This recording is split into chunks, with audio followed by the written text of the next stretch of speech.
Hi all, welcome to football arena. ഇന്നലെ Copa del റേയിൽ ഞെട്ടിക്കുന്ന ഒരു തോൽവിയാണ് FC ബാഴ്സലോണക്ക് അത്ലറ്റിക്കോ മാഡ്രിഡിനോട് ഏറ്റുവാങ്ങേണ്ടി വന്നിട്ടുള്ളത്. എതിരില്ലാത്ത 4 ഗോളുകൾക്കാണ് അത്ലറ്റിക്കോ വിജയിച്ചത്.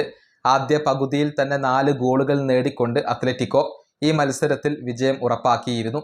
ഇനിയിപ്പോൾ ബാഴ്സയെ സംബന്ധിച്ചിടത്തോളം ഒരു അത്ഭുതകരമായ തിരിച്ചുവരവ് അടുത്ത പാദത്തിൽ സംഭവിക്കേണ്ടതുണ്ട്. ഏതായാലും ഈ മത്സരത്തിൽ ബാഴ്സലോണയുടെ യുവ സൂപ്പർ താരമായ ലാമിൻ യമാലിന് പ്രത്യേകിച്ചൊന്നും ചെയ്യാൻ സാധിച്ചിരുന്നില്ല. മാത്രമല്ല, ഒരു വിവാദത്തിൽ അദ്ദേഹം അകപ്പെടുകയും ചെയ്തിട്ടുണ്ട്. അതായത് യമാലിന്റെ സ്വഭാവം നമുക്കെല്ലാവർക്കും അറിയാം, കുറച്ചധികം അഗ്രസീവ് ആകുന്ന ഒരു താരമാണ്. പലപ്പോഴും കളിക്കളത്തിൽ അദ്ദേഹം പ്രശ്നങ്ങൾ ഉണ്ടാക്കാറുണ്ട്. റയലിനെതിരെയുള്ള മത്സരത്തിൽ, എൽ ക്ലാസിക്കോ മത്സരത്തിലൊക്കെ അത്തരത്തിലുള്ള സംഭവ വികാസങ്ങൾ നമ്മൾ കണ്ടതാണ്. ഇന്നലെയും അത്തരത്തിലുള്ള ഒരു പ്രശ്നം സംഭവിച്ചിട്ടുണ്ട്. അതായത് അത്ലറ്റിക്കോ മാഡ്രിഡിന്റെ അർജന്റീൻ സൂപ്പർ താരമായ നഹ്വേൽ മൊളീനയും ലാമിൻ യമാലും തമ്മിൽ ഒരു വാഗ്വാദം അവിടെ സംഭവിച്ചിട്ടുണ്ട്. അതിന്റെ വീഡിയോ ക്ലിപ്പുകൾ ഇപ്പോൾ പുറത്തേക്ക് വന്നിട്ടുണ്ട്.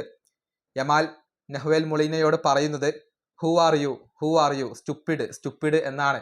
അതായത് നീ ആരാണ് വിഡ്ഡി എന്നൊക്കെയാണ് യമാൽ മൊളീനയോട് പറയുന്നത് എന്നാണ് ഇപ്പോൾ ഇതിൽ നിന്നും വളരെ വ്യക്തമാകുന്നത്.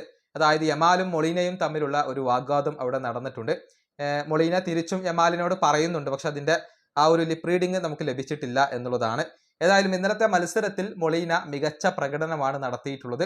എല്ലാ നിലക്കും, അതായത് പ്രതിരോധത്തിലും അതുപോലെ തന്നെ മുന്നേറ്റത്തിലും നല്ല രൂപത്തിൽ കോൺട്രിബ്യൂട്ട് ചെയ്യാൻ മൊളീനയ്ക്ക് കഴിഞ്ഞിട്ടുണ്ട്. ഇനി യമാലുമായി ബന്ധപ്പെട്ട മറ്റൊരു കണക്ക് കൂടി ഇവിടെ നമുക്ക് ലഭിച്ചിട്ടുണ്ട്. അതായത് ബിഗ് മാച്ചുകളിൽ പലപ്പോഴും യമാലിന് തിളങ്ങാൻ കഴിയുന്നില്ല. അതിന്റെ ഒരു ഉദാഹരണം ഇവിടെയുണ്ട്. ഈ സീസണിൽ അത്ലറ്റിക്കോ മാഡ്രിഡിനെതിരെ ഇന്നലെ കളിച്ച മത്സരത്തിൽ ഗോളോ അസിസ്റ്റോ ഇല്ല. അതുപോലെ തന്നെ സൂപ്പർ കപ്പിൽ റയലിനെതിരെ നടന്ന മത്സരത്തിൽ ഗോളോ അസിസ്റ്റോ ഇല്ല. ഇതിനു മുൻപ് അത്ലറ്റിക്കോക്കെതിരെ ലീഗിൽ ഒരു മത്സരം നടന്നിരുന്നു, അന്നും ഗോളോ അസിസ്റ്റോ നേടാൻ കഴിഞ്ഞിട്ടില്ല. ചെൽസിക്കെതിരെയുള്ള മത്സരത്തിലും റയലിനെതിരെയുള്ള മത്സരത്തിലും PSG-ക്കെതിരെയുള്ള മത്സരത്തിലും ഗോളോ അസിസ്റ്റോ നേടാൻ യമാലിന് കഴിഞ്ഞിട്ടില്ല.